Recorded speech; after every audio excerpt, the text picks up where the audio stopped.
Isang akit na lang. Dalawa na lang. Wala naman nalalaglag. Okay lang po yan. Bubong makeover.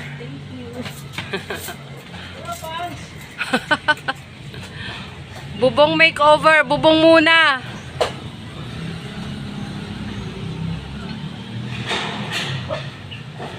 Kaya mo yan, Batman? Sisilaw na ako, ha? Okay? Okay.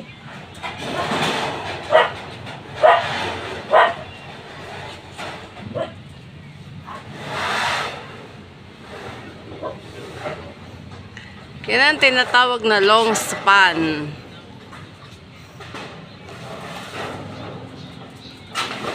At hindi ako makadila. Masuk kan?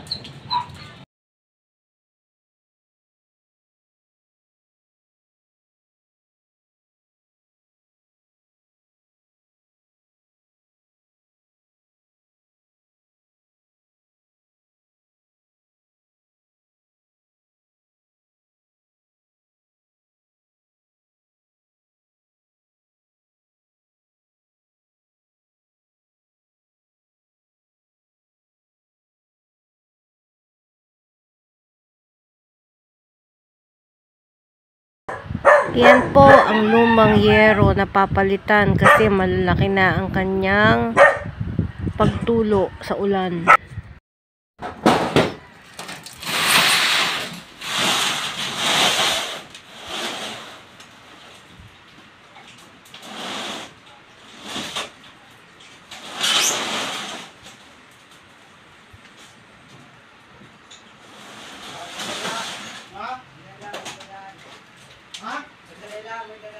Ini.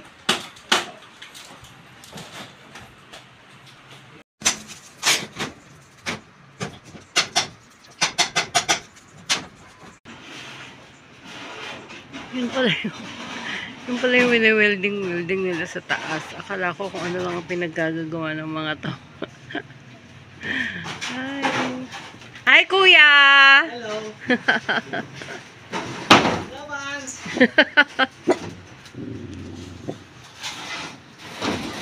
Yung palang lagay na yun, nakabuo na kayo dyan sa taas. Akala ko kung ano lang yung wini-welding nyo.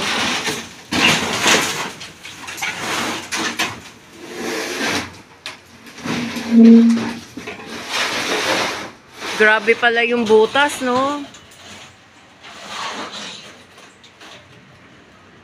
Yun eh, no? Yung tumutulo na yun eh, no? Grabe na pala yung butas.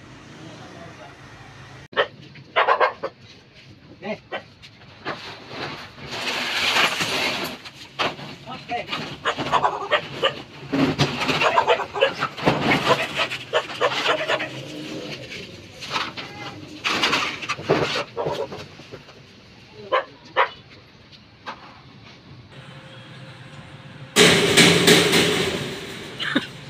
Nagulat ako!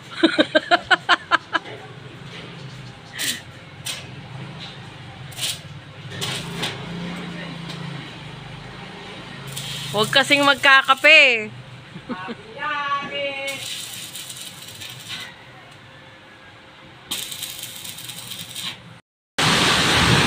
At inabutan na nga po ng malakas na ulan ang pagtatanggal ng mga kahoy na ginawang pangpakuan ng lumang yero.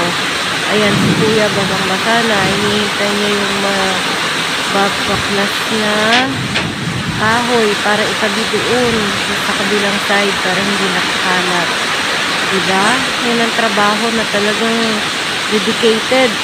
Umulan, umaraw, kailangan tuloy ang laban.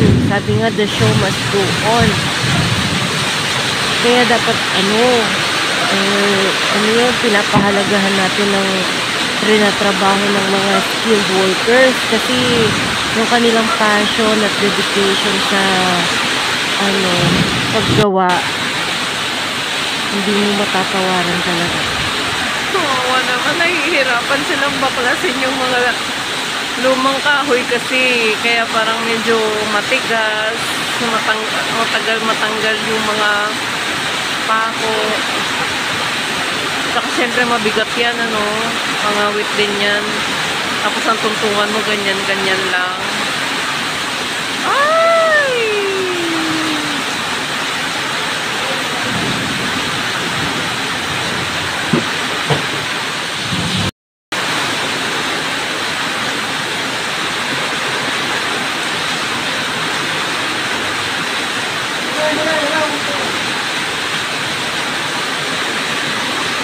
Oo naman si Kuya, basang-basa na.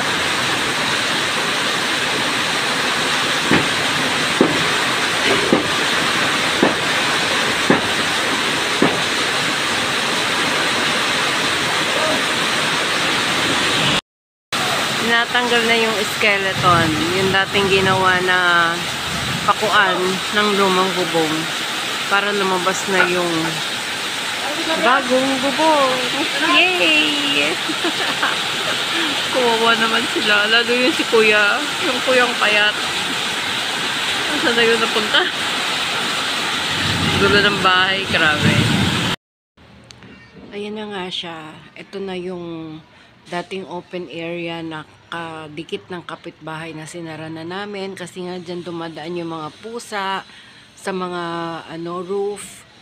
Pusa, mga mababait na tapos wag nagkahabulan sila ala Tom and Jerry. Diyan talagang daanan. Kaya sinara na namin. Tapos ito yung harap. Meron na siyang steel matting. Tapos ay hindi kita. Ayan, naka-hollow blocks na rin siya. Hindi pa nga lang na finish kasi hindi pa naman talaga siya totally finished dahil babalikan pa yan. Then ito na yung bubong. Ayan na yung bago naming roof na meron na siyang insulation. Insulation ba ang tawag dyan? Para hindi ba mainit. Ganyan. Akala ko yan ikinakabit pagka naikabit na yung mismong roof. Yun pala, sabay sila. As in, iniipit siya doon sa ano.